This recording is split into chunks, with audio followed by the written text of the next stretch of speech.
The Lewis Brown Athletic Center bursting at the seams with anticipation. Fans from Piscataway, New Jersey, all the way up to Stores have looked forward to this game for weeks. The moment of finality finally arriving now. Welcome everyone to the Lewis Brown Athletic Center here on the campus of Rutgers University. This easily the biggest game of the season for both Rutgers and UConn. Rutgers coming in number 8, UConn at number 6. Here's what's at stake tonight. Rutgers has already clinched at least a share of the regular season title in the Big East. UConn can get a share of the title with a win tonight. If they end up in a tie, a coin toss on Tuesday will decide the number 1 seed in the upcoming conference tournament. Wow, close. I'm Mark Jones, she's Doris Burke. Rebecca Lobo joining us courtside in just a few. Hey Doris, all time, Rutgers just 3-18 against UConn, but the pendulum slowly swinging the other way a little bit now. Up until this point, Mark, to call it a rivalry might have stretched the term, but 2 of the last 3 meetings Rutgers has won. And more importantly, 3 weeks ago, for the first time in their history, they went into the Nutmeg State and won. So perhaps the times they are a-changing. UConn looking for a little payback tonight. Hey, a couple of great players, Quasars in the backcourt respectively. Well, I think Renee Montgomery is the key to Connecticut's season from this point forward. She's got players around her who are capable but need to be set up. Her ability to make good decisions critical. And National Player of the Year candidate Cappy Pondexter can do it all on the basketball floor. Folks can guard, can score, can go off the bounce. Great mid-range. She's lean and mean in 2006. Fifth-year senior from Chicago. There's a look at the starting lineups. Montgomery has been playing very well for UConn lately, joined by Wolf, Crockett, Turner, and Strother. In the backcourt, it's Carson, Locke, Pondexter, Campbell, and Theodoris. 4 seniors in that senior-laden lineup for Rutgers University. And let's go courtside to Rebecca Lobo. Mark, Mel Thomas will spend her 2nd game in a row on the bench for UConn with a right ankle sprain. Nicole Wolf will start in her place, but expect freshman Kalena Green to get a lot of minutes at the guard spot. Green provided a spark off the bench in the first game against Rutgers. She had 6 points and 9 minutes and brings an athletic slashing presence to UConn's perimeter. Green was a big factor, albeit in a losing cause for UConn the first time around. Both of these teams coming off impressive wins in their previous games, and to their credit, they did not look past their immediate opponents, although it would be easy to do so with a game of this magnitude coming up. Now, this is, we should mention, senior night for Rutgers. It's something that C. Vivian Stringer, the head coach of Rutgers, has been very guarded about. She has been warning her players, let's not get too caught up in the emotion of our 5 seniors playing their last home game.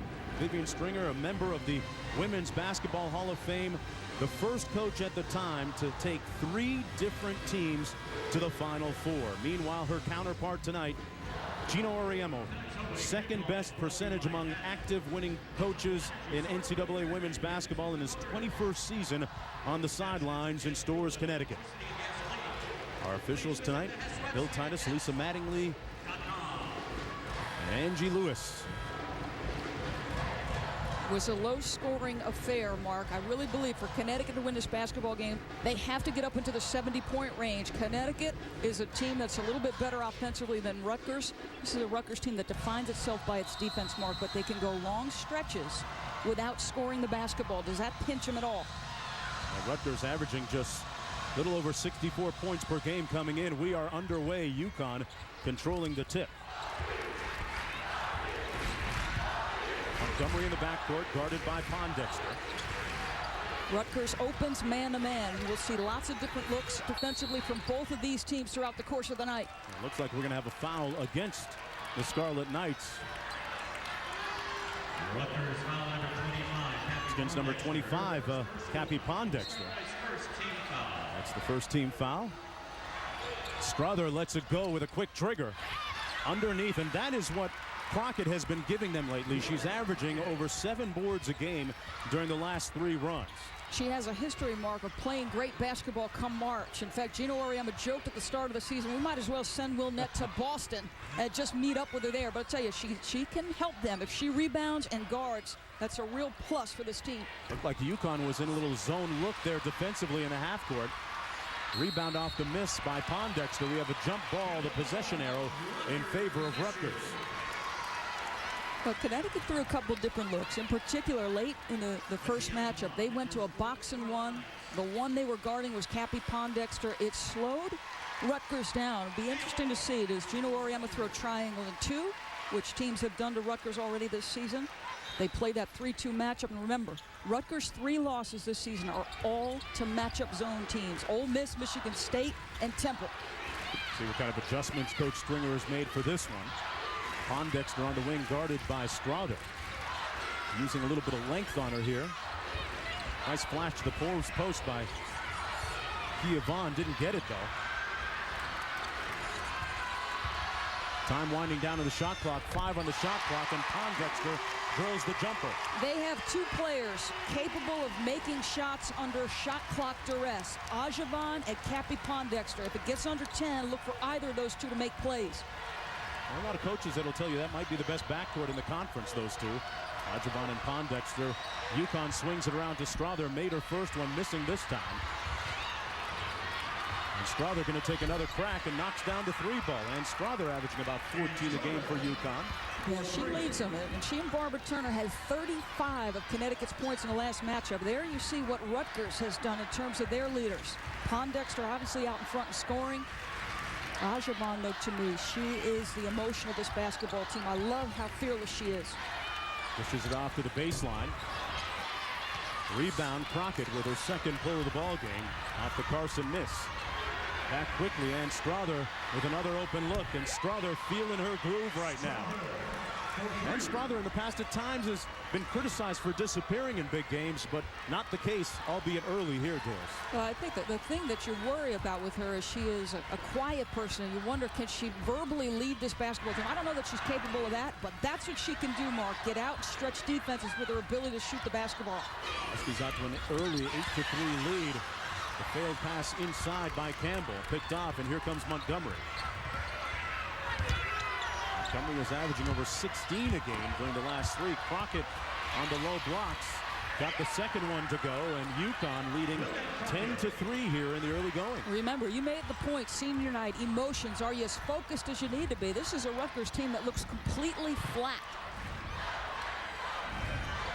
This in spite of the fact that Vivian Stringer took her team through a 2-hour semi-workout this morning during shoot-around, and here comes Montgomery back the other way in a rush. Renee Montgomery pulling up, and that might be your freshman of the year in the Big East, folks. She certainly made a case. There are a lot of players. Kia Vaughn has played well of late. Chelsea Marandola from Providence has made a case for herself. There are players across this conference who could split the vote tremendously for Big East Freshman of the Year. Rutgers down by 9 and turning it over again. Wolf with the loose ball. Up to Montgomery, and Vivian Stringer going to her bench once again, coming in with a couple of subs. Strother this time missing. Crockett battling but fouling underneath. Coming over the back of Kia Vaughn. That's her first personal foul. The team's team first foul as well. As Locke comes into the ball game along with Theodoris for Rutgers. Fouls on Crockett. Yeah, you can obviously. I mean, I'll take that if I'm Connecticut, because they are setting the tone, Mark, and that's a foul of aggression.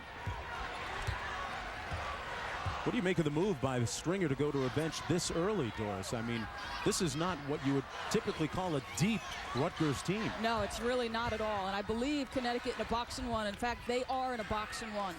And the one person is Cappy Pondexter. On the baseline, they're going to call a foul against Ann Strother. That's the second team foul against UConn. Strother's first personal foul. And we have a timeout on the floor. The senior from Colorado, heavily recruited 4 years ago, but she is all UConn, and all they've got going right now. 12-3. We'll be back after this. Lewis Brown Athletic Center on the campus of Rutgers University. Big Monday women's college basketball action. Number 6 UConn leading 12-3 over Rutgers right now, with first place and a share of the Big East Conference title in the regular season on the line. And a look at the early shooting percentages for the teams respectively. And Mark, look at the field goal attempts. Rutgers only 4, so when they're not making shots, they can't get into that vaunted 55 full court pressure. You got to make shots to get into your bread and butter defense. Off the inbound pass, they're going to swing it around weak side to Pondexter. Got a good look, but missed the jump shot. And Turner with the rebound for UConn.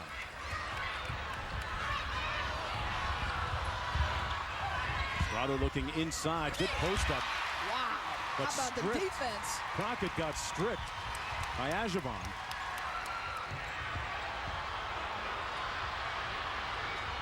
And they throw it away. Rutgers with their third turnover of the ball game. A solid defense inside by Mariota Theodoris. Look at Wilnett. She's got such a great frame, but Theodoris is sitting in a stance mark waiting for that good no call. I guess that is spectacular interior defense. Keisha Soignier checks in the backcourt for Connecticut.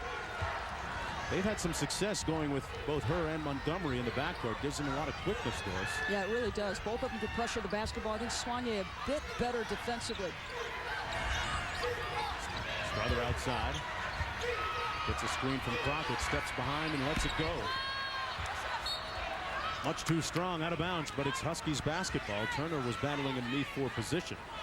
Well, you like that she's firing, though, Mark. She is not letting makes or misses deter her.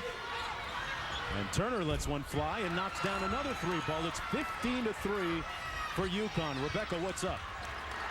Crockett already has 3 rebounds and 1 assist, and she's been playing solid basketball since being put into the starting lineup. She told me that she's a senior. It's time to step up and lead, which she does using actions instead of words. She said the team has plenty of people who can score, so she focuses on defense, boxing out, and rebounding. Those are the things she's doing so far tonight. Yeah, Rebecca, there was a lot of doubt about her potential effectiveness after shoulder surgery during the offseason, but right time of the year for her to start playing well. Well, they do not win a national semifinal game against Texas without Wilnett Crockett. So those 2 national titles that class of hers has, she's a big part of those. Ajavon missing the baseline jump shot. It's one and done for Rutgers this time, and Montgomery pulls up. Rebound Rutgers. What do the Scarlet Knights have to do to get some semblance of rhythm offensively, Doris? Well, this has been their bugaboo. I mean, they are time and again one of the best defensive teams in the country. Offensively, they struggle. Get it to Cappy and Matee and let them make shots. That time it was Pondexter with the miss, out of bounds. UConn basketball, and Gino Auriemma with another substitution coming into the ball game as Crockett takes a well-deserved rest. Super Tuesday coming up tomorrow on ESPN, presented by Lexus. Number 21 LSU taking on South Carolina, and number 10 Illinois taking on Minnesota at 9 o'clock Eastern time, 6 Pacific. Dee Brown winding down his collegiate career. Jump shot good as Brittany Hunter. Check that. That was Sharday Houston, which is always a bit of an adventure or a wild card for Gino Auriemma. That subsequently a good sign for the Huskies. No question. She's instant offense off the bench. They have taken to calling Sharday Houston Manny Ramirez. Has the hair and can be a little bit flighty. That's going to be a timeout called by Rutgers. They're going to talk things over, down 14 points in arguably the biggest game on the biggest stage of the year for Vivian Stringer's team. Hall of Fame coach going to try and press the right buttons during the next 60 seconds, and we'll be back after that. This telecast available on ESPN2 HD, presented by the Dish Network. And if you have high-definition television right now, well, you don't need all the detail to see that UConn right now in the midst of a 15-0 run, out-executing Rutgers. Rutgers missing a couple of times. Again, it'll be UConn basketball. Well, Connecticut staff told me earlier today that they believe if they get into the 70-point range, Mark, they're going to win the game because Rutgers is going to score 60. Most nights, that's just what they're capable of offensively. Much of Vivian Stringer, see their offensive drought. We talked about it. There is where they can make plays on the defensive end and then get points. Ajavon with the steal and the layup, so they snap that scoreless drought and that 15-0 run by UConn. It's 17-5. The 2 ways they score off their defense, Mark, and then in transition. Inside, good help defense by Kia Vaughn for the block. It'll be Huskies basketball. Vaughn, an interesting story, a 6'4" freshman.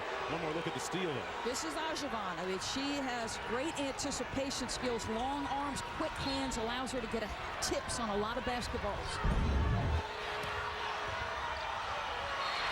And the strip, and they're going to call a jump ball possession arrow in favor of Connecticut. Jardine Houston had the ball down on the block and had it taken away, tied up. I thought she traveled on the catch mark. Would have been a little bit of a walk. There's Houston again. And, well, they got her that time, Doris. She does get happy feet. You know, she makes her moves often very quickly. And see, now Gino has a fast hook with Sade, so she's going to take a seat. Brittany Hunter will come in. Well, the Sandman visiting Sade Houston. She was in for less than what in hockey would be a penalty-killing shift. That was less than 2 minutes. Rutgers with possession. Pondexter up court.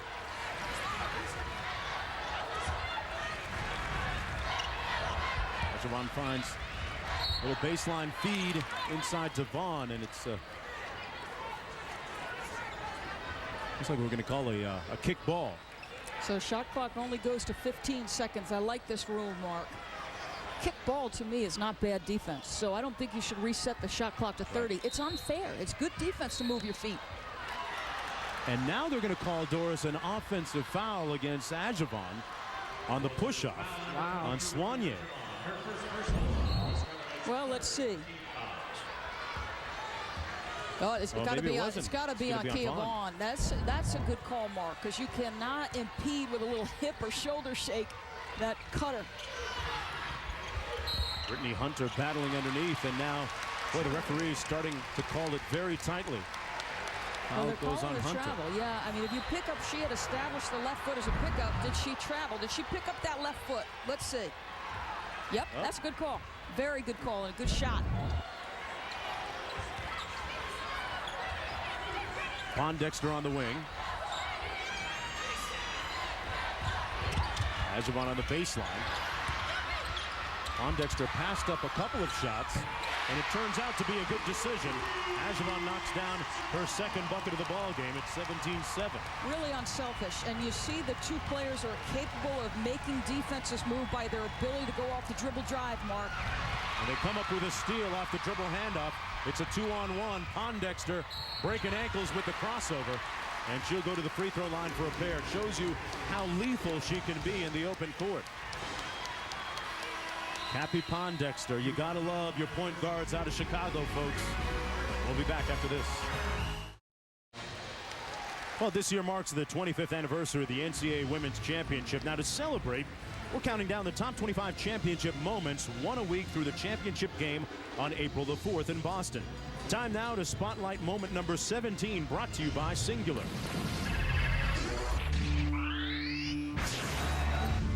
If not for some fortuitous bounces, this one might still be going on.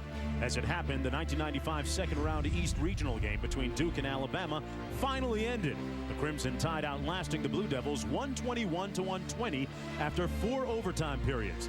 This classic contest remains the longest game in the history of the women's NCAA tournament. You can only imagine so many more compelling moments to come in the upcoming NCAA Women's Championship, and don't forget that ESPN is your exclusive home of the NCAA Women's Championship. Begins in what's Selection Monday next Monday? Is it a week from today? Wow. Wow, that's right. Holy smokes. You know, Mark, I've talked a lot about Rutgers and the fact that they're defined by their defense. I want you to think about this. In 9.5 minutes played, Rutgers has only put up 7, depending on what Cappie does here. As this game wears on, we hope to show you, because this is Connecticut is as good a team defensively. In fact, their field goal percentage defense is better than Rutgers, believe it or not. Their communication skills are excellent. They're constantly talking. Everybody's pointing as Mattia Ajavon or Cappie Pondexter cuts through the middle. And they're defensively, and they've been so good offensively that you forget how good Connecticut has been defensively. Well, Gino didn't get those national championships by not having a team that can talk, and can see the evidence of that right now. 17-8, UConn with the lead. First place in the regular season in the Big East on the line tonight. And here comes a 1-3-1 zone trap. Good attack on a low baseline. That's exactly where you get that defense, Mark. That's good basketball by Connecticut. And Strother with a good feed, and let's go courtside to Rebecca. Well, Mark, Coach Oriema has a team that can talk, and he can talk. And the last time out, he told his post players, every time you post hard, you get double teamed. You can't go anywhere. The shooters need to come ball side to the free throw line area, pass the ball. And defensively, Doris, look for Connecticut to go into a triangle and 2. Yeah, you know, a lot of teams have done that successfully. What Rutgers wants to do against it, Rebecca, is they played Essence Carson's at the point guard position, Mark. That allows Cappy and Ajavan to become screeners. They open to the ball. But I think it's a good defense, because what have we seen from Rutgers? An inability of the other players around them to score the basketball. Yeah, at some point, someone other than Pondexter and Ajavan are going to have to contribute offensively. Whether it be Carson, Vaughn, Campbell, Theodore, somebody has to get involved. Carson on the wing. So there's your triangle in 2 with Soignier and Montgomery on the floor being the 2 guarding Ajavan and Pondexter. Thank you, Rebecca. Ajavan launches it and misses. Soignier with the rebound, and triangle in 2 paying dividends, at least on that sequence. Soignier. Ooh, she gets bailed out against Theodoris on the block. She was out of control. Theodoris doesn't foul her. That's going to be a bad shot. See, she is up in the air, nowhere to go. Theodoris left her feet. If she doesn't do that, she gets the call maybe too. Yeah, it's just, you don't bail out somebody who's making a poor decision at transition, and that's exactly what she did. That's Theodoris' first personal foul. Campbell comes back into the ball game for her. UConn to inbound, leading by 10. Strother using up some time there. Almost got it in. Almost had a violation at 5 seconds.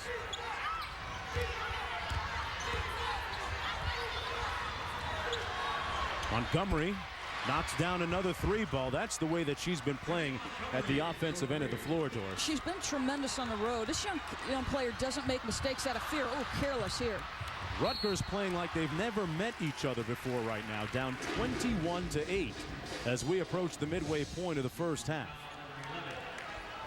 I want to remember that this is senior night for Vivian Stringer's team. They had 5 seniors honored prior to the game, and you have to wonder how much of a factor that emotion may have skewed them a little bit right now. Well, here's the thing. You knew about this matchup for 2 weeks. This thing had been coming and coming since early February. This is what, you know, when you get double meetings in the season, this is what you're capable of. So maybe you move senior night to your last home game and not this one. Ajavan into the corner. Carson missing the jump shot. Ajavan missing the putback. Boy, Rutgers can't even get an easy one right now. That's how difficult it's been for them. The foul against UConn. That's their 15th foul. Rutgers also with 5 team fouls. That foul's going to go against Wilnette Crockett, and she'll take a seat. Sharday Houston, who got the quick vaudeville hook a few moments ago from Coach Oriema, back into the ballgame. They're looking for Pondexter, a little duck in on the inbound. She doesn't get it. Out top, back to Carson. So here's Carson. Given that they're in this junk defense, they become the screeners, and Carson becomes the 1 guard. Ajavan out to Pondexter at the top of the lane. Shoots it over Soignier, and struggling still offensively. Montgomery in transition. She lost it, but she was pushed and fouled on the play. Well, Mark, we're going to just take a look at the triangle and 2 that Connecticut is now employing. I like the strategy from Coach Oriema. Here's your triangle right here. Here are your 2 face guards. So everybody in the middle of that zone is playing a zone, and they're going to just talk and communicate. The triangle will change shape, and you see the face guarding, and they're trying to deny Ajavan and Pondexter touches, and that makes somebody else beat them. Turner from outside for 3. Rebound Rutgers during that last break. Courtney Locke coming into the ball game for Ajavan. Here's Locke up court. You know, Doris, you still can't you, run your zone offense or even your man offense against a triangle and 2. You see some coaches do that, right? Yes, you can run either, Mark. Rutgers wants to run their man offense, and they want to put Carson at the point. Here's Carson driving it into the paint. Since Carson missing an easy one. Tried to knock it off of Turner, but Turner had great hands and made the play. Montgomery for 3. Renee Montgomery, she loves the road. Put her in a bus, get her a hotel reservation. She is the best player for UConn this season away from Stores, and right now UConn leading 24-8. Well, Big Monday means college basketball and 2 more games on ESPN and ESPN2. Bedlam, Oklahoma State against Oklahoma on ESPN at 9 Eastern, 6 Pacific. Then on ESPN2 at midnight, Boise State takes on Fresno State. Big Monday presented by Bud Light on ESPN and ESPN2. Oklahoma State coming off a win this weekend against Texas Tech. They can surprise you at times. They had a big win against Texas a couple of games ago as well. Sean Sutton, of course, taking over. Head coach designate will be the head coach throughout the course of the season. And Taj Gray in Oklahoma starting around into NCAA form. That'll be a good game. Just a big rivalry. You can almost throw out records when Oklahoma and Oklahoma State play. Well, Vivian Stringer's team just 3 of 17 so far from the field, with 8:39 to go in the first half. You know, they've done a very poor job of identifying three-point shooters. Connecticut has gotten out in transition. Shooters are staying spread. I believe they are now 5 of 9 from three-point territory. Last couple of possessions too, Doris, it seems as if they got some decent looks getting into the paint at least. Yeah, I mean, you got to make shots. They've missed from point-blank range. There's just like one. that. Yeah. Vaughn missing this time. The 6'4" freshman from point-blank range. Goes back rim, and back comes Montgomery. Montgomery really establishing herself over the last half dozen games as maybe, incredibly, as a freshman, the leader on this UConn basketball team. Yeah, I think she's got the mentality for it. I think she's just got to accept the role. Barbara Turner, a little show and go, a little bit strong. Rebound Vaughn. Block over the midcourt line for Rutgers. Under 8 minutes to go. They have 8 points in the first half.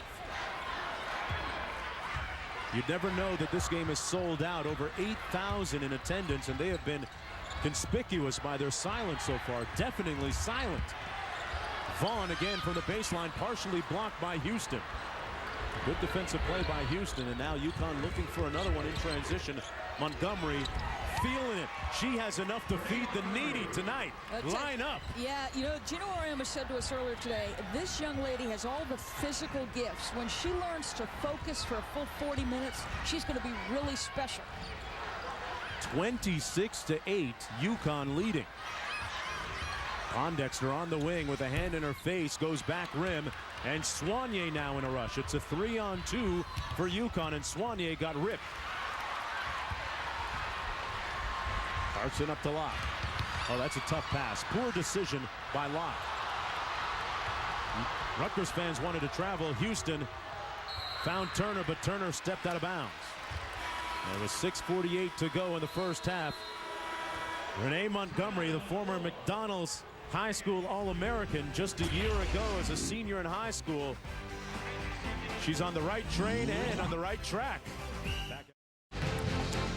Welcome back, everyone, to the Lewis Brown Athletic Center on the campus of Rutgers University. You're looking at the Orbitz Coaches Trophy given to the coach of the national championship team at the end of the season. And don't forget that ESPN is your exclusive home of the Women's NCAA Championship.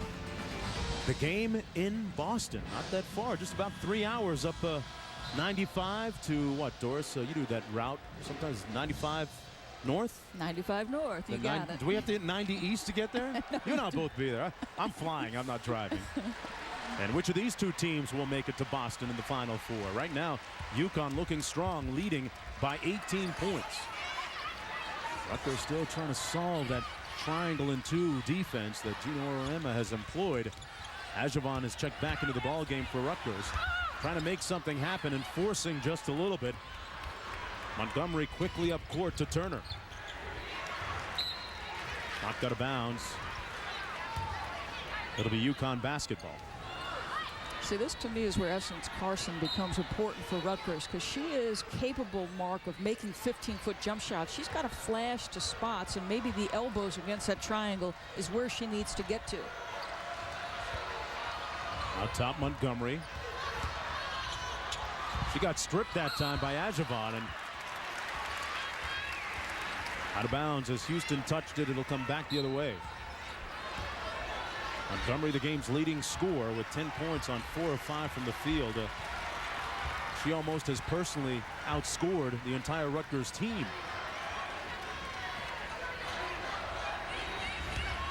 Pondexter likes that left wing and one, hoping for something to spark her offense. Foul's going to go against UConn. Well, this is not anything they haven't seen, Mark, and she is capable of going off the bounce. She's got a great frame. She's about 15 pounds lighter than she was a year ago, but still sturdy enough to take contact and finish.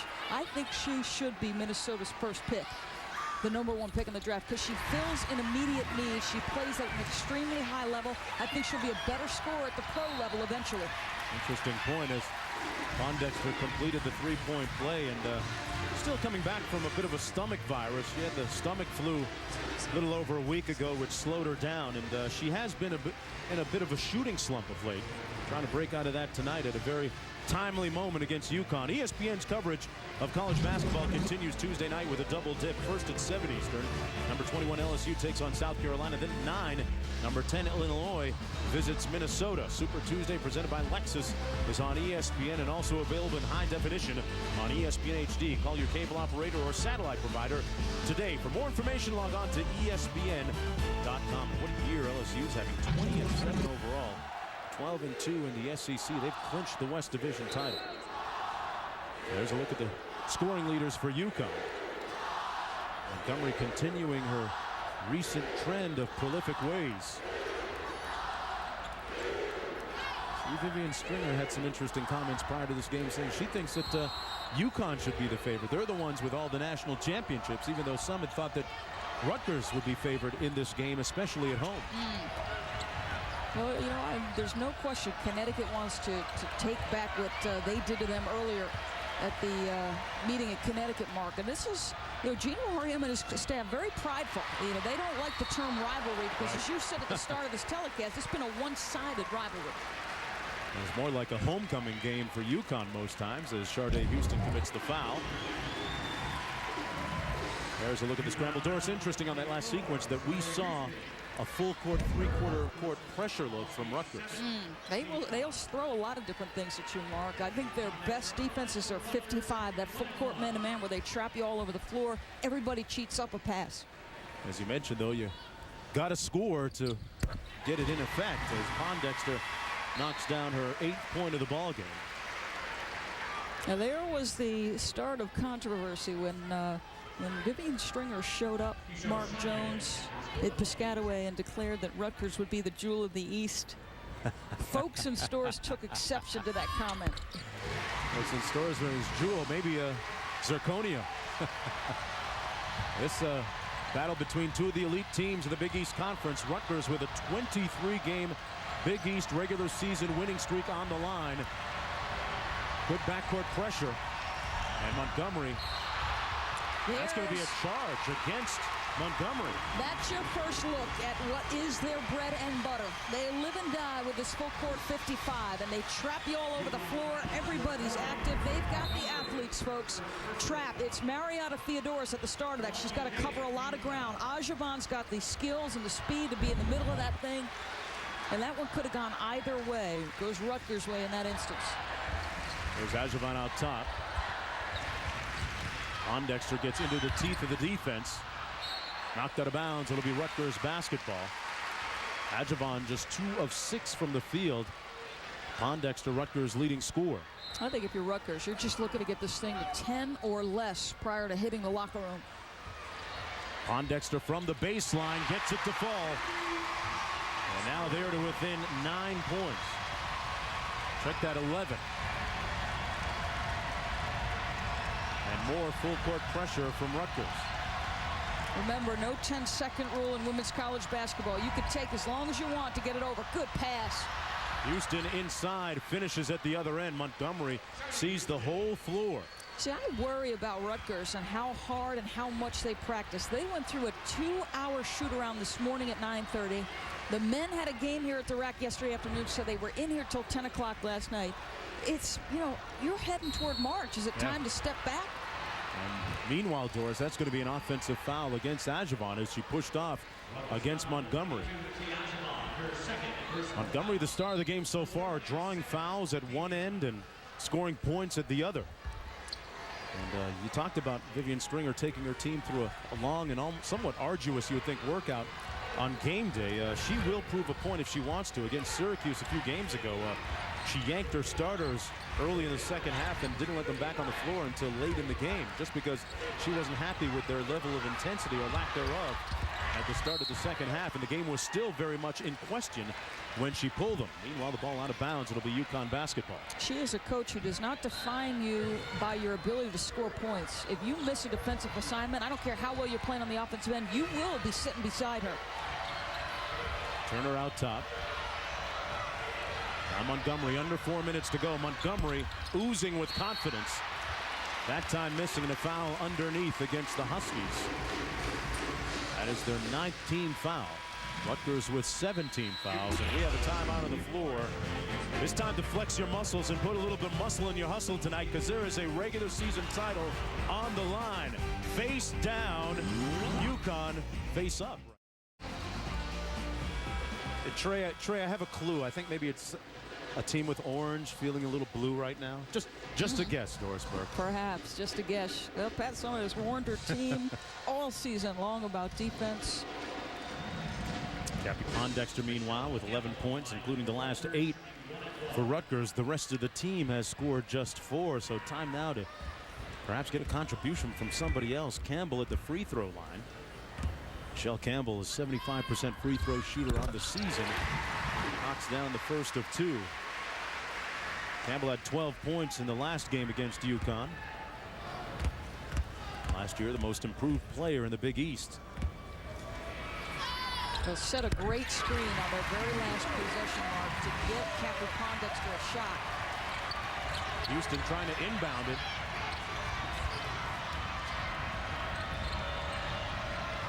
Strother gets it out of the double team, and Soignier throws it away. Tried to find Barbara Turner, so the pressure yields a brief dividend for Rutgers. Well, that's a case, Mark, where instead of making the simple play, she tried to go for the home run. It's funny, Rebecca said something to me earlier. She goes, great players understand how to make simple plays. She was so right. I mean, they make easy plays, and it helps you win games. Rutgers with a chance to cut this under double digits. Ajabon cut off nicely on the baseline, dribbling through traffic, out of bounds. Rutgers basketball still. Under 3.5 minutes to go. It's been Cappy Pondexter and not much else for Rutgers so far. Essence Carson into the lane. She walked. Yeah. Tried to gather herself and shuffle those feet a little bit too much. Here comes the press anyway.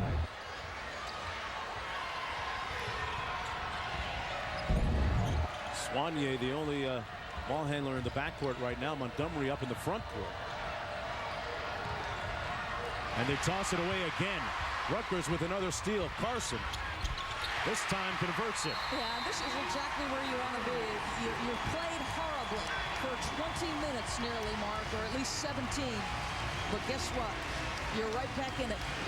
The lead down now to just 9 points at the sold-out Lewis Brown Athletic Center on the campus of Rutgers University. Well, this is the vaunted 55 mark, and you said it, there's a dead ball turnover. So stop it right here, guys. The trap's going to come, and vision is going to be her key. You've got players here who've got to come into her line of vision, okay? It's not the person who's being trapped. She tries to rush it a little bit. Carson's waiting. But the 3 players that are around Keisha Soignier, Mark, they need to be in her line of vision. Now, that was her turnover. But when she's struggling now, it's 2 straight turnovers. Yep. Where's Renee Montgomery? How about coming back up to meet the basketball as a teammate? Well, you talk about the turnovers. 7 turnovers since the first 14 minutes when they were taking care of the basketball game. And Doris, interestingly enough, 14 of the 19 Rutgers points have come off of UConn turnovers. Well, and I wouldn't be surprised now if you see Soignier handle, Montgomery handle the basketball, because Wolf is now in the basketball game. There you go. There's Montgomery against the pressure this time. Houston almost lost it. Boy, they are falling off the edge of the cliff right now against the pressure. Pondexter gliding into traffic and fouled. So Cappy Pondexter will go to the free throw line for a pair, with a chance to cut the lead down to 7 points. There's a reason I asked for Montgomery in the Star Watch. Guard play in March is just so crucial. And now, listen, Is there pressure? Yes. But you know what? You got to make smart plays. Near turnover, then Charday's handling it. She's out of control. You're losing your mind if you're Connecticut. Calm down. Where is the fire drill? The lead is down to 8 points as Cappy Pondexter knocks down another free throw. She shoots 82% from the line, and she was co-captain of the World University Games team that won gold this past summer. Cuts the lead to 7 points. This has been a different Rutgers team, especially at the defensive end for the last 3 minutes. Now this is what they do. They're vaunted 55. They make you play faster than you want to. Wolf into the front court. I'm not sure that Gino wanted Houston handling the ball like that in the backcourt. Wolf driving all the way to the bucket and missed the easy reverse layup. Timeout called by Vivian Stringer. It'll be Rutgers basketball with a chance to cut the lead incredibly now, Doris, to just 5 with about 2.5 minutes to go. As poorly as Rutgers has played, folks, they're shooting just 24% from the field, and they're still very much in this contest. It's amazing how that pressure can get Rutgers momentum. They're in the midst of a 13-2 run, and it's all based on that 55, where they put a big on the ball. They come with traps all over the floor. They've got the athletes that can cover a lot of ground, and they are at their best when they score, when other teams are making mistakes. 2:33 to go in the first half, and if Connecticut wins this game, folks, if you're just joining us, they would earn a share of the regular season title, and then there would subsequently be a coin flip Tuesday morning at the Big East head offices to decide the #1 seed in the upcoming Big East tournament. Yeah, Mark, and all the other teams, as you see, the top 2 in the Big East, the Huskies, as you said, would win a share of the title if they're able to win it. All the other teams are in action tomorrow night, and very little has been decided in the Big East Conference. You're looking at teams like Pittsburgh, Louisville, USF, Marquette, Notre Dame, Cincinnati. The next week, all those coaches have so much on the line. I mean, that first day of the Big East tournament is going to decide some NCAA tournament fates. And don't forget, you can see the Big East final next week, Tuesday at 7:30 on ESPN2. In the corner, Pondexter all alone, knocks it down, and Rutgers to within 5. They get real confidence from watching you disintegrate under their pressure. They are feeling good right now about themselves. At Rutgers, Connecticut has got to execute now. Run your plays. They have turned up the intensity in the backcourt, too, defensively here in the half court. See, this is a problem when you're 40 feet from the basket and the shot clock's at 10. That's never good. Montgomery, guarded by Ajavon, throws up a wild shot, but it's been that type of night for Montgomery. 12 points in the ballgame for her, the lead back up to 7. She has been sensational on the road. She made a play exactly like that in the first meeting between these two teams. Mentioned she's been averaging 16 a game during the last 3, the trend continuing tonight. As we approach 1 minute to go here in the first half, Pondexter takes the dribble handoff. Looking for the screen with 7 on the shot clock. Pondexter. Carson from outside. To me, if it's inside 10, I will not allow Cappy Pondexter to give up the basketball. I'd rather have a tough shot from her than a 19-footer by Essence Carson. That to me is inexcusable. Cappy has got to understand, under 10, it's my basketball. That's going to be a foul against Ajavon. And UConn will go to the free throw line for the bonus. With 49.4 to go here in the first half as she comes out of the ball game. Courtney Locke comes in. One more look. Well, the dribble handoff comes, and Ajavon's trying to get over the top of the screen. I see once she's looking up at the official. Once that screener mark has kind of established their position, then it's incumbent on her to go around that.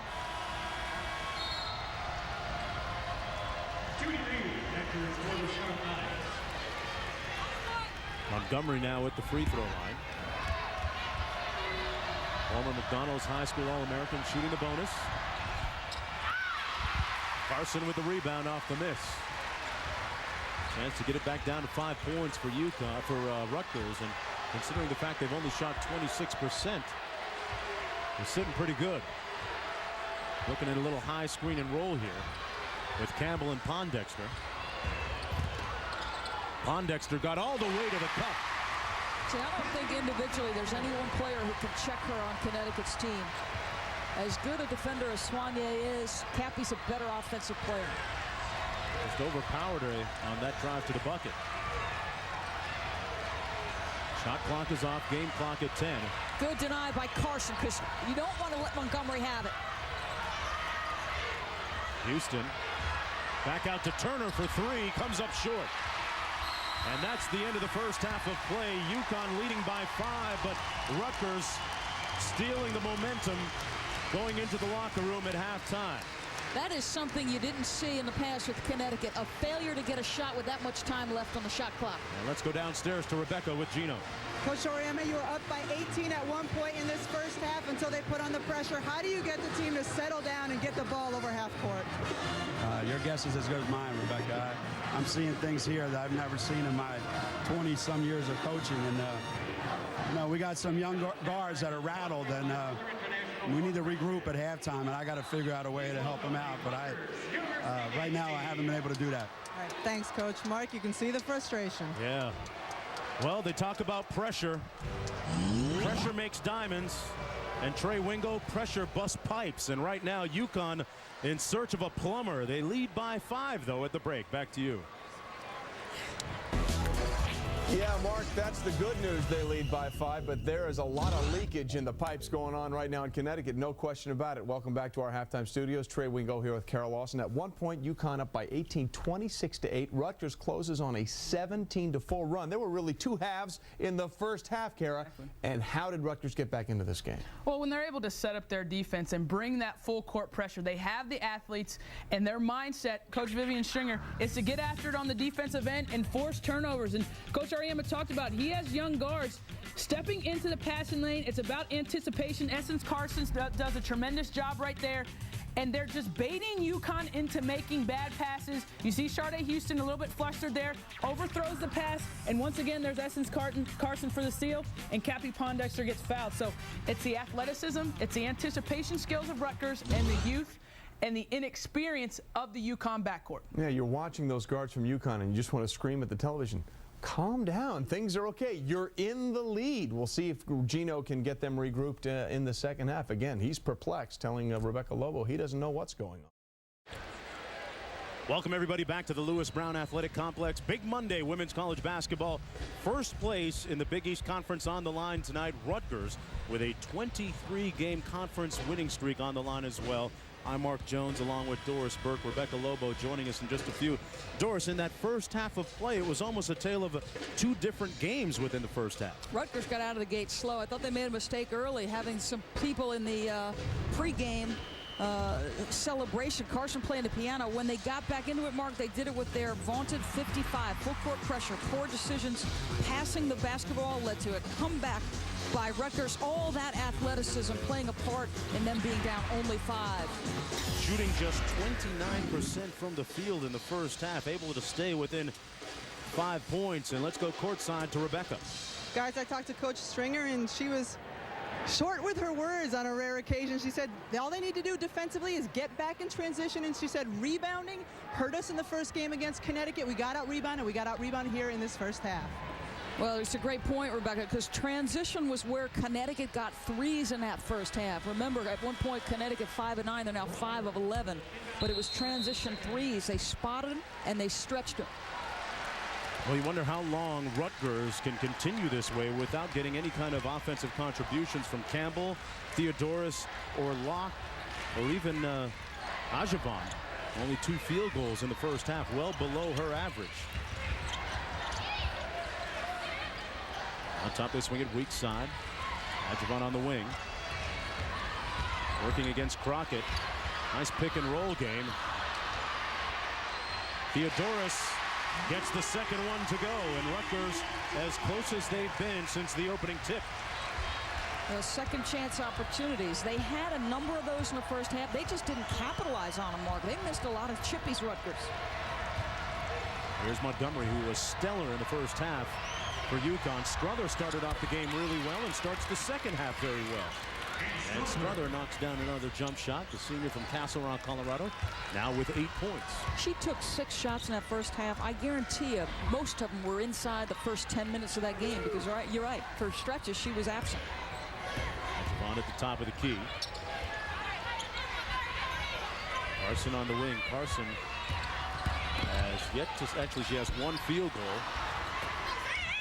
Ball knocked out of bounds off of Strother. It'll be Rutgers basketball. That one hurts. You got 3 blue jerseys inside the paint and don't come up with it.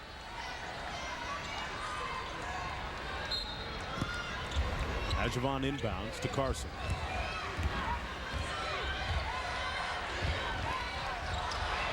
And a steal by Houston. Sharday Houston on the break. And 1. That's going to be a block against Rutgers. And Sharday Houston bouncing back, showing a lot of resilience after getting the quick hook early in the ballgame from Gino. Yeah, she's a bit mercurial, but as an offensive player, she's gifted, Mark. In the open floor, half court, doesn't matter. Her one-on-one skills are tremendous. She's got the physique to score over players. I don't care what their size is. Sharday Houston was suffering from an Achilles injury earlier in the season and then had a bit of a breakout game against LSU early in December. She was easily the best player on the floor that night and then regressed again a little bit, and then since has kind of gotten her game back together a little bit, but you never know which one is going to show up. 8-point lead just underway here in the second half. And there's nothing coaches like more than players they know what to expect from. You know, I mean, consistency, there is something you like about it. Javon driving it all the way to the paint. Oh, she'll take 2 scoops. Nice crossover to cut the lead back down to 6. She has 6 points. She struggled offensively the first half, just 2 of 6, but she is capable of the spectacular. And so is Montgomery. She gets caught on the push-off that time with the free arm. I like the call. I really do. I think Lisa Mattingly does the right thing. But clearly there's the left-hand use, Mark, to push off. Javon sells it as a good defender will. That's her second personal foul. First team foul of the second half. Now a sellout crowd here at the Lewis Brown Athletic Complex making a little bit of noise. They've been quiet for most of the night. Javon kicks it back out, and it's picked off by Montgomery. They've got numbers. Turner on the move, and Barbara Turner finishing the fast break. So Rutgers can be lethal off of steals. Hey, but so can UConn. Yeah, they showed that 3-2 zone, and now they've changed their look again defensively. Lead back up to 8. Carson looking inside a couple of times, looking for Campbell. Campbell was really calling for it. Here's Pondexter on the wing. That's going to be a jump ball. And a possession arrow in favor of UConn. Good defense by the Huskies. Really good defense. When you've got a player of Cappy's caliber, Mark, you don't guard her with one defender. Everybody on the floor has got to see her, their man. So watch the defensive help come over. I mean, Barbara Turner, that's just stellar defensive help because her teammate got beat off the bounce. Turner on the wing. 17 minutes to go here in the second half. First place in the Big East on the line. Houston on the move. And she gave it away. And Javon lost control. Turner wisely using that senior savvy tipped it right back to Montgomery. And here's another senior, Strother. Out of bounds over the top of the backboard.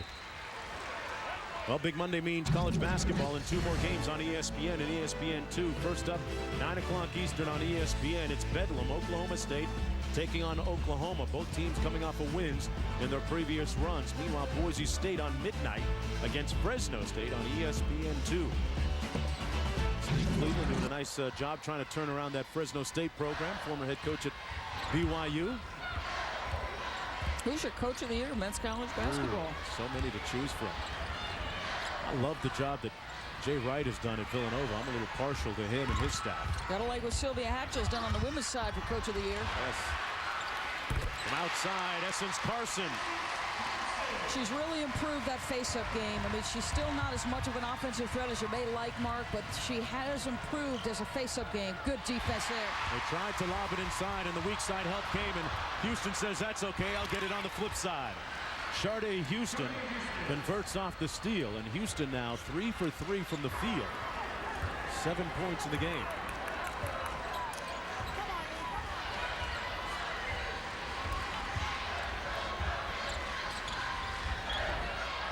Pondexter off the flare screen. Carson trying to find another one, this time missing everything. They're going to get open shots. See, the players around Pondexter and Ajavan are going to get shots, Mark. It's a question of whether or not they can make them. And UConn has been able to slow down Rutgers. They've really been able to control the game, and Strother maybe forcing that one a little bit. And Turner hustling for the rebound, back out to Montgomery. Two heady plays by your senior Barbara Turner. And Strother with another miss. She has cooled off after a good start here in the second half. Made her first shot of the half. And here's Pondexter down by 8. Drifting on the baseline, Pondexter going to go to the free throw line. A blocking foul called against Crockett. With 14:50 to go in the second half and a 23-game regular season winning streak in the conference on the line. Rutgers fighting an uphill battle when we come back. To the Lewis Brown Athletic Complex on the campus of Rutgers University. Big Monday women's college basketball. UConn leading by 8 over Rutgers. First place on the line in the Big East. Rutgers has already clinched a share of the regular season title. If UConn wins tonight, they would earn a share of that title, and there would be a coin flip in the Big East Commissioner's office on Tuesday morning to decide the #1 seed in the upcoming conference tournament.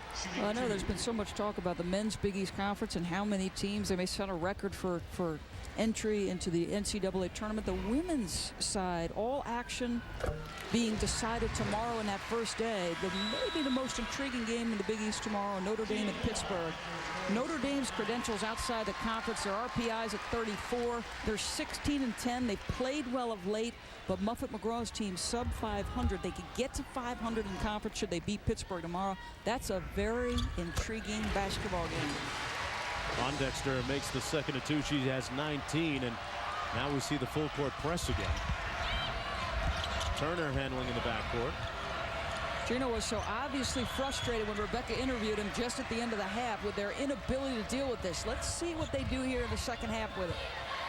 Soignier over the midcourt line. 14.5 minutes to go. That's a Ajavan foul, yeah. knocked over Soignier in her efforts to get to the basketball. And that is her 4th personal foul. That hurts a little bit if you're Vivian Stringer. Yeah, this is a young player's foul right there, because your value to the basketball team should dictate you don't make that play, Mark. You had no chance at the steal. And she is still in the basketball game with 4 fouls. What do you think of that move by Coach Stringer? I think you got to stick with her, Mark. You're down 6 and you've got no momentum going whatsoever. But here it looks like a substitute coming in. Yeah. Well, she went with her for a few more seconds anyway. As Tootie Reed comes in, the 5'11 sophomore, also from Chicago, Illinois, from the same high school as Cappy Pondexter. You're almost down to guarding one player at this point if you're Connecticut, because with Ajavan off the floor, who's next to score for this Rutgers team? Well, Tootie comes right in, and Reed misfires after barely getting a sweat. Down by 6 points. Montgomery in the front court for Gino Auriemma.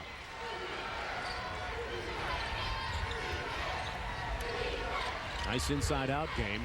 They go back inside to Hunter. Hunter muscling it up. And Pondexter with the rebound.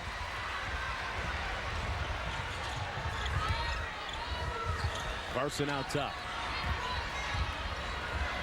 Well, the one thing you notice about Cappy Pondexter, it's not like she gets a lot of minutes on the bench for rest. She'll play 40 minutes a game. It feels to me like Rutgers is a bit heavy-legged, Mark. Do they have any spring in their step for the remainder of this game? Inside, Vaughn can't find the handle, and Montgomery tips it out of bounds. Another deflection with 3 seconds on the shot clock for Rutgers. Cappy's got to be the player to catch this. Houston comes into the ball game for Turner. Not much time on the shot clock, just 3 seconds for Rutgers. And Pondexter bailed out by Soignier. Wow, I can't. I mean, Gino Auriemma is beside himself with that foul. He simply cannot believe it. Actually, it's Chris that's beside Gino, but yeah, Gino could be beside himself too. That's the third team foul for UConn in the half. Pondexter from downtown, way strong. Wow, she thought there was no reset after the foul. Look, she's pointing over at the bench going, my bad, my bad. Well, you don't see a fifth-year senior make that kind of mistake often. Inside to Hunter. She's double teamed. Houston and Hunter going to be called for a foul over the back. That's the fourth team foul against the Huskies here in the half. 13 minutes to go. And there's the foul on Brittany Hunter, the transfer from Duke. See, Mark, I wonder if Cappy Pondexter is not physically fatigued, because that last play was something you don't see that kid do. That's a mental mistake that she shouldn't make at this point in her career. I have to remind people, too, she is coming off a bout with the stomach flu, a little bit of a flu-like type virus that sapped her strength a couple of games ago. You wonder about her fitness level right now. Here she is on the wing working against Soignier. 5 on the shot clock. Pondexter. Straight butter. Yeah, she can elevate over players. You see, that time there was no doubt she's going to take that shot, as it should be. 21 points in the game for Cappy Pondexter, and back to within 4 is Rutgers. Hunter walked with it. If it's going to be an ugly game, then Rutgers' chances of winning this one increase, so you'd think. It's got to be that type of contest. I really believe Connecticut staff thought coming in, if they got to 70, they'd win the basketball game. But this pace at which this is playing out favors Rutgers. Carson running the point right now.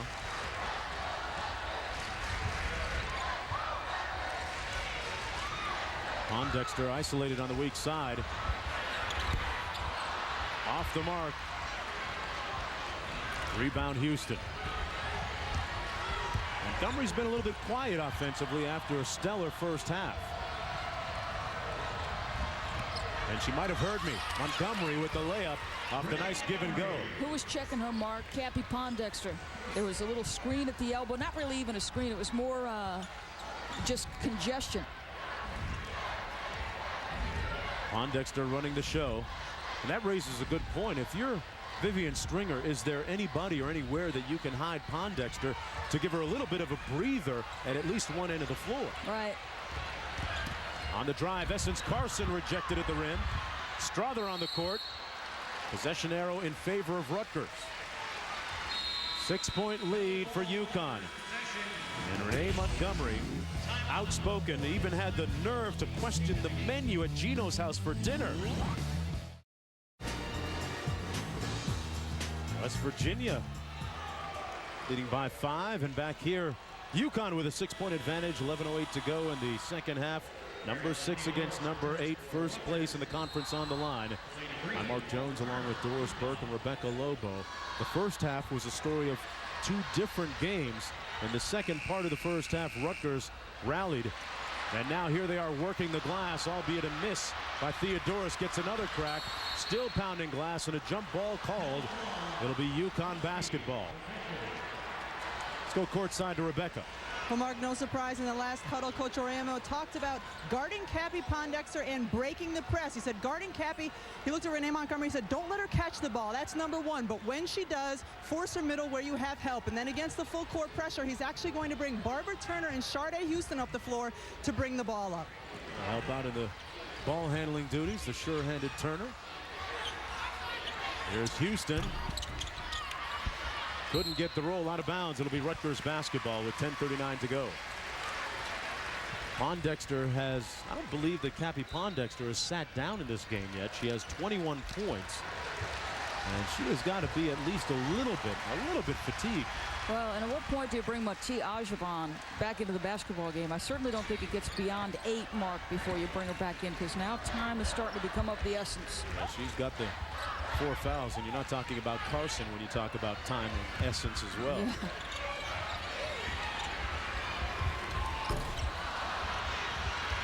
A miss from Reed, and Pondexter chasing down the loose ball. I'll concede the jump shot to Trudy Reed all day long if I'm Connecticut. She's a player who's been plagued by injuries. Mark hasn't played a ton. Somebody else going to have to help contribute offensively besides Pondexter. Reed again. Well, I still do it. she was undaunted by that earlier miss. She's going to make a couple before I start to really guard her. I'm going to step maybe a step closer and get a hand up to challenge, but I'm certainly not going to sell out defensively. Houston breaks the press easily and got it back. Couldn't finish, and Barbara Turner was lucky not to get whistled for a foul there coming over the back.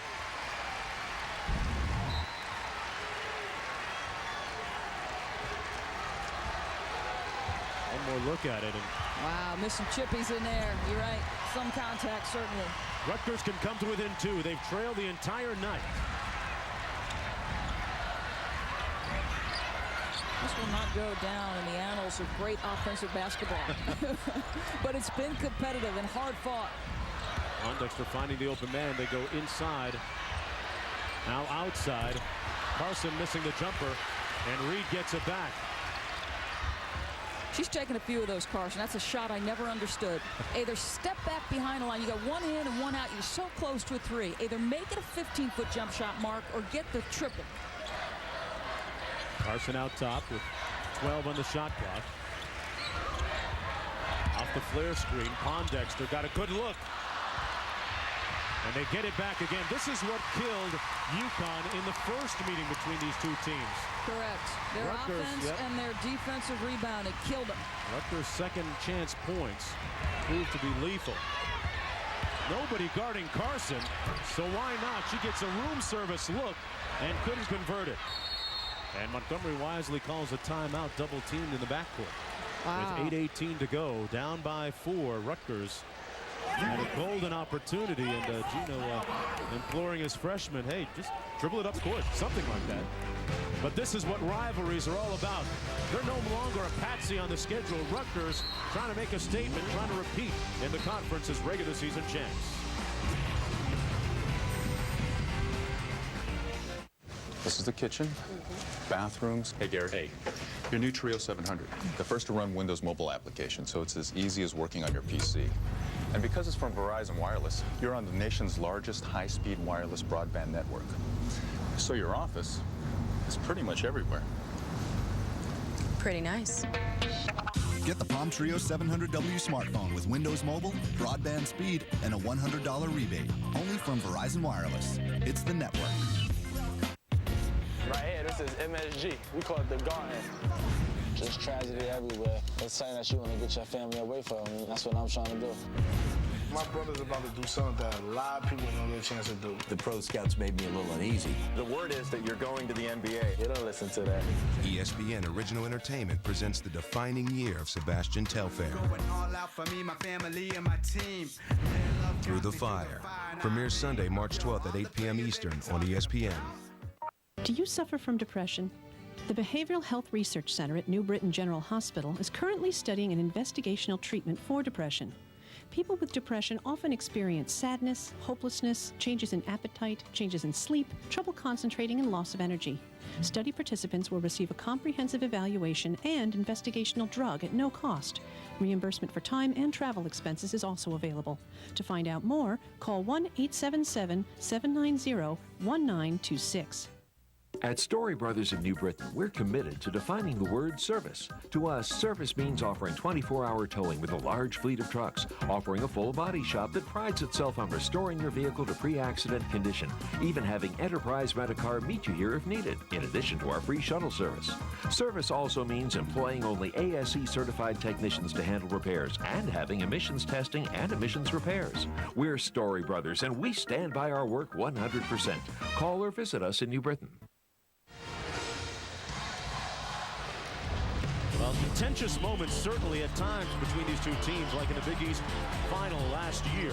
Cappie Pondexter had 19 points and 4 steals, and Strother had 15 points for UConn, but in the end, it was Rutgers winning, and this was the scene after the game. Cappie Pondexter getting up in Gino's kitchen a little bit, exchanging unpleasantries. There were words that went back and forth, some malicious words, not quite benevolent terms, and subsequently an apology was issued by the Rutgers Athletic Department to the UConn Athletic Department on February the 2nd. Interesting, Doris. Some people say that's just basketball. Other people say, hey, this is some heated stuff. Yeah, I think we're past it. I think the bigger thing that's occurred in this most recent edition is the fact that Rutgers was able to break through and win on Connecticut's home floor. I think everybody concerned is past it. I think there's a real fondness between those two people. Gino has coached Pondexter on various international teams. And the shot clock expires for UConn. And now Rutgers with a chance to cut the lead to 2. The furrowed brow and the fire of the Philly guy.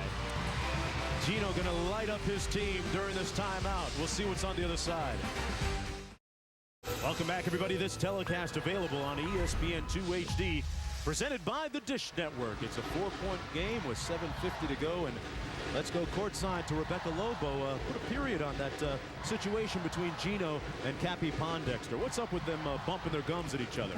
Well, Mark, I talked to Cappie about that this morning, and she said it was just a misunderstanding, something that happened in the heat of the game. You know, she played for Coach Auriemma 2 years at USA Basketball. She told me, I love Coach Auriemma. It's actually hard to play against him. I wouldn't mind playing for him again. Coach Auriemma has a fondness for Cappie, again, because he coached her. He said she's a sweet kid, and he completely respects her as a player. Yeah, that's I'm of the opinion that, like I said before, that's just basketball. Yeah. You can yell, you can cuss, and you know, in better times of sportsmanship, it's all forgotten when you leave the court. They are past that. This rivalry may just be turning, Mark, and I think that's the bigger story here. You know, can Rutgers survive this basketball game? Can they survive playing and shooting as poorly as they have and maybe escape with a win? Shooting just 27% from the field. Pondexter cross court to Reed, hit her last one, and now 2 in a row. I'm not sure that was on the scouting report anywhere for Gino Auriemma. Right now it's a 2-point basketball game. Montgomery. Well, there was real frustration on their last possession, their failure to execute. Will they do a better job here, Connecticut? Houston swings it weak side to Strother. Now Turner trying to post up on the block, and Strother throws it away. Rutgers with a chance to tie. Last 2 years, we've seen Connecticut stumble in big moments. Somehow it seems to boil down to their ball handling or lack thereof, as a helplessness look on the face of Gino Auriemma.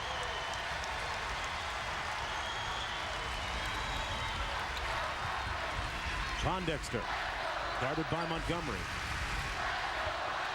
This place will erupt if they score. Well, Vaughn posting up big inside.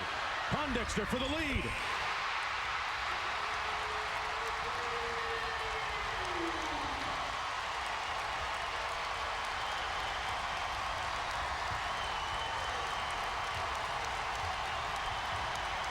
These are the gut check moments, Mark. And Gino's going to make sure they get a good shot and use a timeout, and wisely so. Before that shot, Rutgers had led for all of 34 seconds in this game at 3-2. Pondexter meeting the challenge. Here's why she's a National Player of the Year candidate. The toughest moments are best players' best moments, Mark. She understands that it's time to step up. Big shot. Well, the fans up in Storrs, Connecticut used to smirk and derisively look at the Rutgers fans and team and say, rivalry, this is no rivalry, this is a homecoming game. You guys should bring your own float, it's that bad, but not anymore. They were just 3-18 all time against UConn coming into this one, but they've won 2 of the last 3 against Gino's team. They are under 30% shooting for the game, Rutgers, Mark, and they've got a 1-point lead.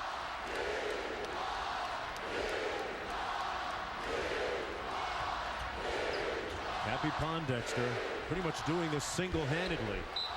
24 points. She's the only player on her team in double-digit scoring. This is speaking volumes that they're doing this without Matiajev on the floor. Give Tootie Reed some credit, because she's proved me wrong. 2 for 4 shooting. Ajavon still on the bench, mind you, with 4 fouls with 6:05 to go. Really good deny by Essence Carson on 3 on the shot clock. Montgomery doesn't get it off in time.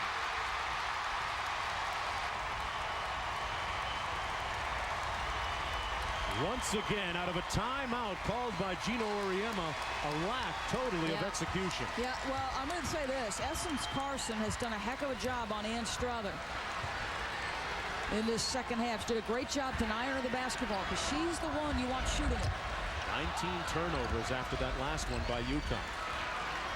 Dexter looks to the sideline for the call. A high screen and roll here with Campbell.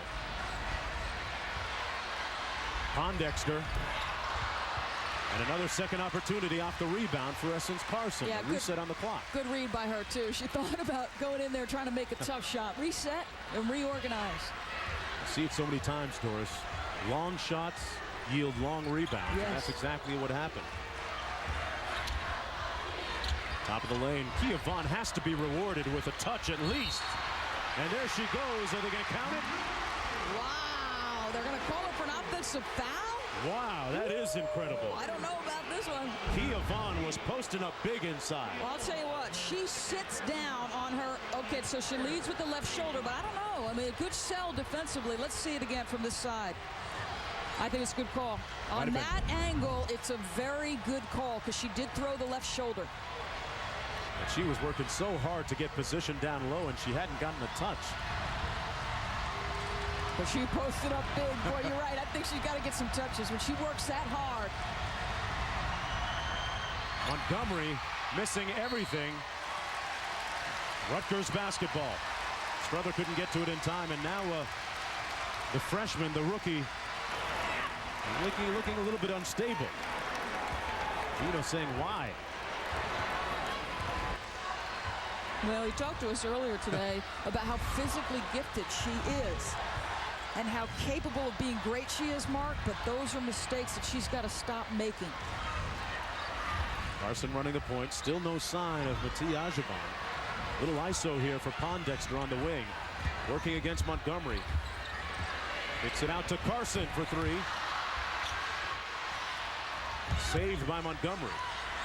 Great hustle play by Tootie Reed. Boy, she darn near made that an offensive board. Rutgers with 10 offensive rebounds this half to UConn's 1. Really now has boiled down, Doris, to a half-court basketball. Houston out top, and that's going to be an offensive foul against Wilnette Crockett down low. Well, interestingly, Angie Lewis, there was a lot of bumping going on that whole time, and you look like Wilnette was responding to what was happening to her first.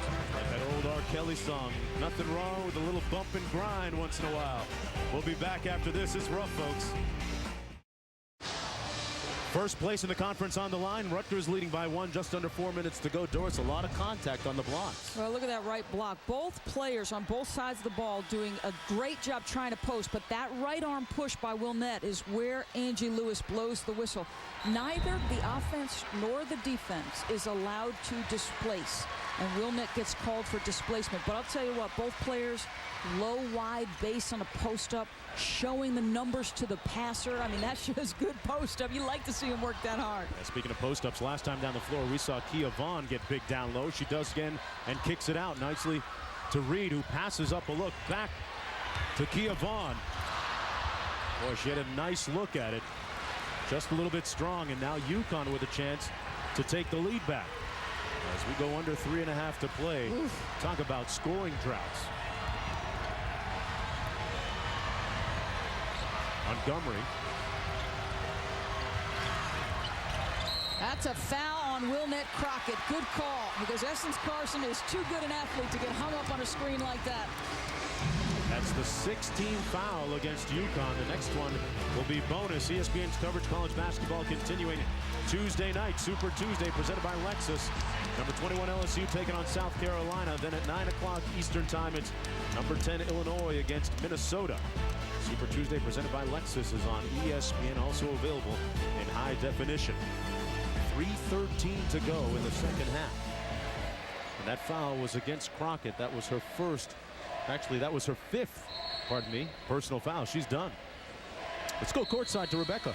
Well, guys, in the last huddle, Coach Auriemma looked at his team and said, it doesn't matter what we run. We don't screen, we don't cut hard, and we waste too much time. Then he drew up a play that involved cutting and a double screen away, and this is where his frustration comes into play. One of the players forgot to run the double screen away.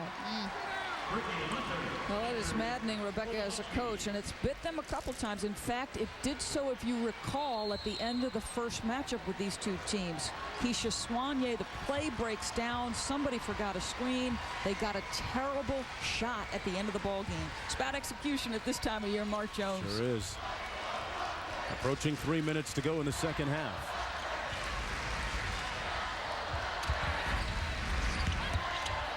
Pondexter double team. Reed feeling it. That's one of her few misses, but good hustle. Ball loose, possession arrow in favor of Rutgers. As well as Tootie Reed has done in her time. Don't you think Ajavon should be back in the basketball game at this point? She's your second best option offensively.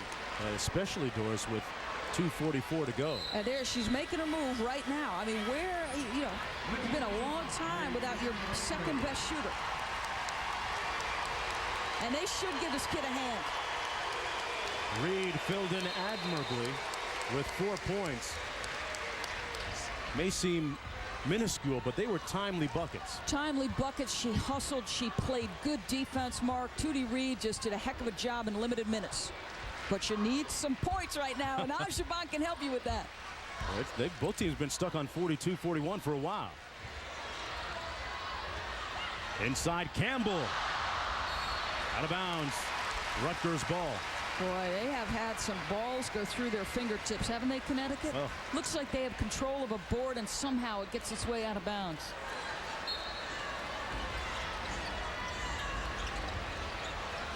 Off the inbound, they throw it back outside to Campbell. Actually, now it's Ajavon. Rutgers so methodical at the offensive end. Carson. And the drought continues. Knocked out of bounds, and Rutgers with another second opportunity. Neither team, Doris, has scored in the last 4 minutes.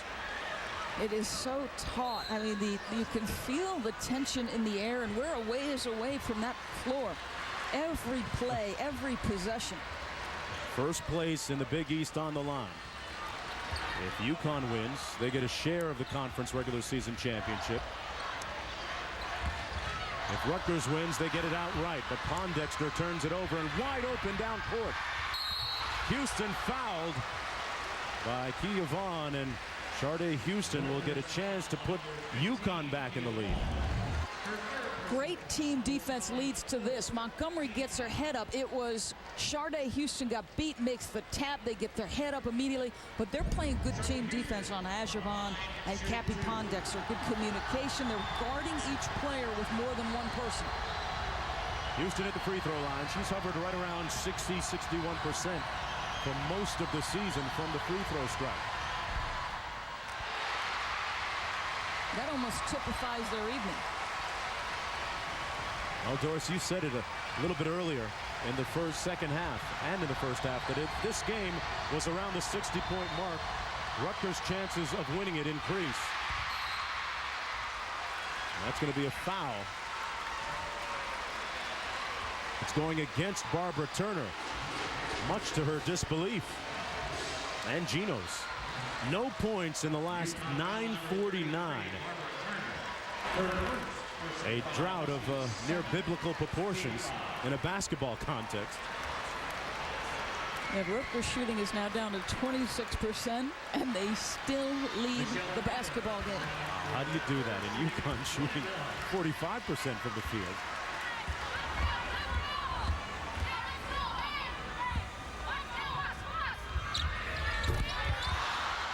Neither team can score. How about somebody seize control of the basketball game? How about somebody, one player, step up and make something happen? Take control of your basketball team. Montgomery has been one of the leaders for UConn for most of the year. Here she is out top, working against Ajavon. Montgomery goes inside now to Turner. Turner, the senior, into traffic, but fouled by Kia Vaughn. Very good read. Very good read. You had Cappie on Barbara Turner. Barbara Turner's one-on-one skills are outstanding. She's got a little size advantage on Cappie Pondexter. Good read, good entry pass. Turner out of Cleveland, Ohio. One of several seniors for UConn going to the free throw line in the Turner shoots around 67% from the stripe. Looks like we got a timeout called. As Rutgers burns one of its timeouts. UConn has 17 fouls. Rutgers with 5. Barbara Turner has been to the free throw line more than any other player on the Connecticut roster. And we alluded to the scoring drought. Connecticut without a field goal in the last 10-12. Rutgers in the last 5-11. Hence the score 42-41. Still been compelling to watch. Every play has been hard fought. Mark Jones, the defense has been stellar. I get a feeling, well, this young guy, a girl, not quite capturing the essence of this competition tonight. In the midst those misses of all put this her to sleep. noise, I would like to be that blissfully unaware. Oh boy. And you get a feeling that this isn't the last time that we'll see these two teams go head to head. Remember, the conference championship game going to be shown on ESPN next Tuesday on ESPN2 at 7:30 Eastern time, and there very well could be a rematch of this run. Yes. As you see the reset here, both teams with one timeout. Be interesting to see it. Renee Montgomery burned that timeout in a situation about midway through this second half. And Turner comes up short.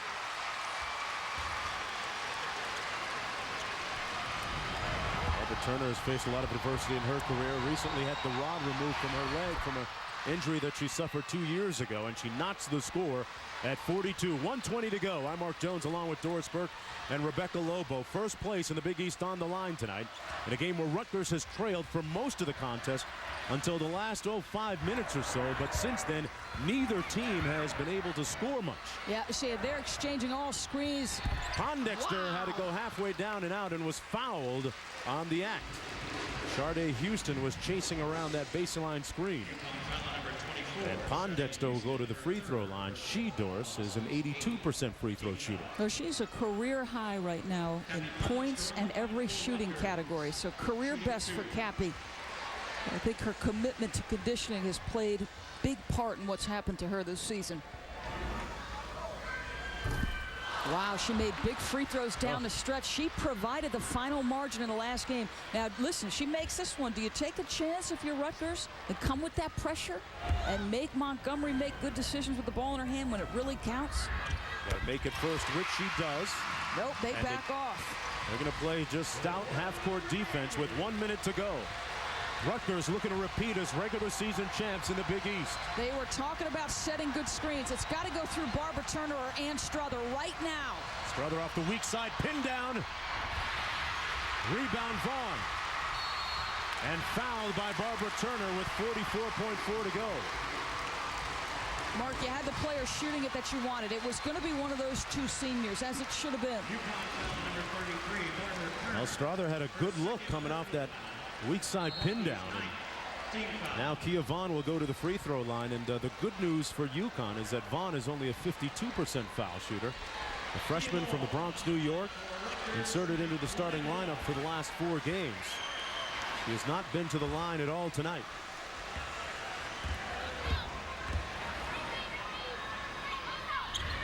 Wow, big shot. And she makes the most important one of the game for her. This one, you don't, again, if Connecticut, even if she makes this, Mark, you don't need the 3. You're going to get at least 2 possessions out of this. And I think you attack the basket. If you get an uncontested 3 from Strother, obviously you'll take that. But I like the strategy of attacking the basket and then playing defense, trying to get a quick trap steal. Then you can foul if you need to. Yeah, if you're talking about attacking the basket, maybe you're thinking Montgomery at this point. Vaughn, meanwhile, knocks down 2 free throws with the poise belying her freshman class. Essence Carson has forced Strother into 1 for 6 in the second half. Great D by her. Turner out top. Carson all over Strother, and Gino wants to talk it over. Tell you what, she's been stellar, Carson. And Montgomery is down on the court. That's Vaughn's mother behind the bench, but Renee Montgomery collapsed on the court. and now is lying down on the court. Right during that timeout, right as it was called, she kneeled down, going to a knee, and then now is trying to get herself together, being attended to by the trainers. She's pointing to her right hand, and we've got Rebecca Lobo down there as Keisha Soignier checks in at the scorer's table, no doubt for Montgomery, but this happening at the absolute worst time for UConn girls. Yeah, there's no question. It was Soignier at the end of the first matchup who was forced into a tough shot because they did not execute a great play. Boy, this really has to affect the strategy that you can potentially implement coming out of this timeout if you're Gino Auriemma. Well, you see what she was so involved in the first half. I thought she was stellar. She was aggressive. She was assertive. She was making perimeter shots. But again, I cannot say enough about the defense by Essence Carson. She's made it tough for Ann Strother to catch it. And when she has caught it, just like on that last possession, Ann Strother was a step or two beyond the three-point territory. Gino had to call that timeout, Mark. Good point. Rutgers looking to repeat as the regular season champs in the Big East Conference. 30 seconds away from doing that on this senior night, where 5 senior players will be performing for the last time in front of the hometown phones here at the Lewis Brown Athletic Complex. And again, I think you do the same thing. If you get a very good quick hitter look, and I mean a quick hitter look, Mark, at a 3, you take it. But it's got to be a really good look. Otherwise, I go inside because Rutgers doesn't want to foul you. You score it. You trap. And we should mention that Mel Thomas is not playing in this ball game because of an ankle injury. She's on the bench. She is one of the team's best three-point shooters. That's Montgomery also on the bench right now. 17 seconds on the shot clock. Out to Turner.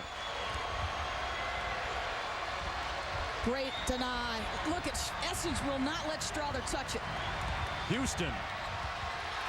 Out of her foot, out of bounds. Really good team defense. I'll tell you what, Carson did a heck of a job. Cappy picked her up in the aftermath. They were not going to let Strother beat him. And then Charday is forced to go on her own. That's a tough play for a big to make that far away from the hoop. Rutgers can't get it in bounds. Did they get the timeout? Or a 5-second violation? Wow. The whistle blew. Still waiting for a definitive call.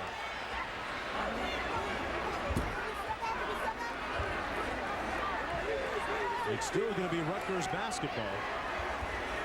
Well, what was the stoppage for, though? That's a Gino's like, what was that stoppage for? Is it a 5-second violation? Let's go to Rebecca. Rebecca? Guys, Essence Carson came out of bounds to catch the ball and then try to inbound it herself. When doing so, the official thought she was trying to call a timeout. Interesting. So Rutgers, subsequent to what Rebecca just told us, called a timeout. So now I believe we've got 2 teams without timeouts here. They're down to 1 each, yeah. It's Rutgers basketball. Now look at what happens here. So Essence Carson should come into the bottom of your screen right there and see Bill Titus thinks she's telling him to move because she wants to make the catch. Oh, and that's right. Bill thinks she's making a timeout. And then he's saying, my bad, my bad. Yep. You've seen players before pass it to another player out of bounds. Correct. And then get it in bounds, which you are allowed to do. That's seemingly the strategy by Rutgers on that play, but strange things will happen. See, now Rebecca wasn't really pleased with her end zone seat, but she saw exactly what happened. That was divine providence, Rebecca. 3-point ball game. 19.4 to go. Neither team with a timeout remaining. And to think that Rutgers, shooting just 26% from the field, leads by 3 is amazing in itself. Don't forget, folks, coming up next, it's the World Curling Skills Challenge right here on ESPN2. And speaking of brooms, not the curling kind, but Rutgers trying to sweep Connecticut in the regular season with a win tonight. They defeated them earlier this year, just about 3.5 weeks ago, up in Stores, 60-56. And Rutgers basketball looming large right now on the landscape in the Big East. Looking for their repeat. One more look at the game reset. Neither team with timeouts remaining. The possession arrow in favor of UConn. They trail by 3.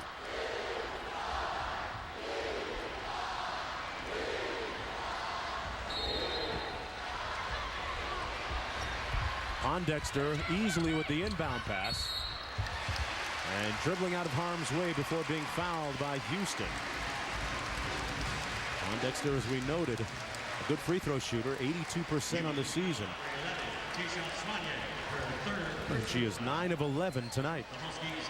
If you're looking at Connecticut's side of the ledger, Doris, you think to yourself, if you're a fan, it's a little cloudy here. Like, what went wrong? We were leading, kind of cruising until, well, about the last 5 minutes of the first half when the press kind of had them rattled some.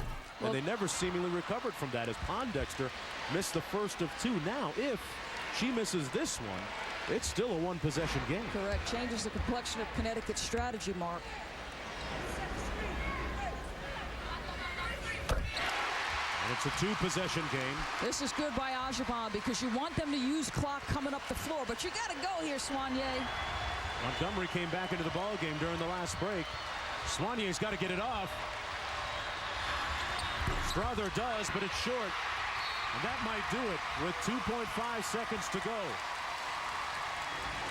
The two things that hurt Connecticut in the first matchup hurt them again here tonight, Mark. First and foremost, their offense went completely south. The second thing is they gave up multiple second chance opportunities tonight. The pressure in the first half dictated the comeback, and then those two factors decided the game in the second 20 minutes. This is a meltdown that is going to be tough to forget if you're UConn. And meanwhile, for C. Vivian Stringer, they can see a Big East regular season championship 2.5 seconds away.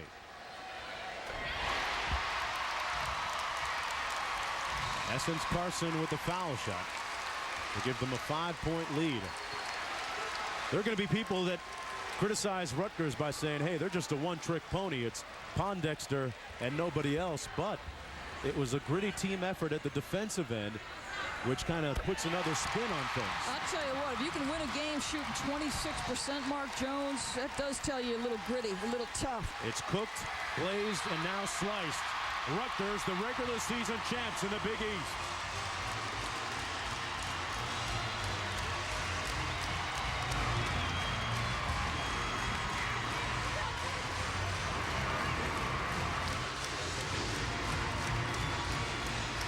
UConn led by 5 at the break.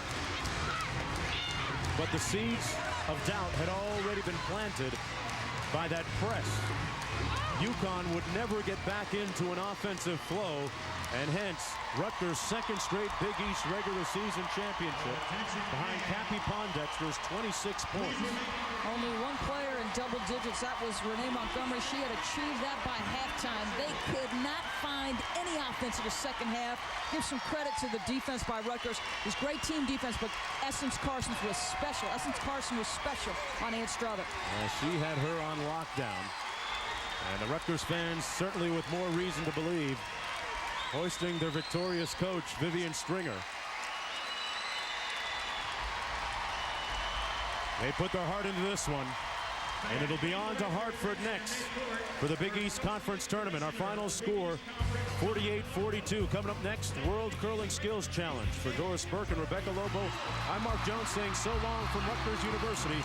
This has been a presentation of ESPN, the worldwide leader in sports. So long, everybody.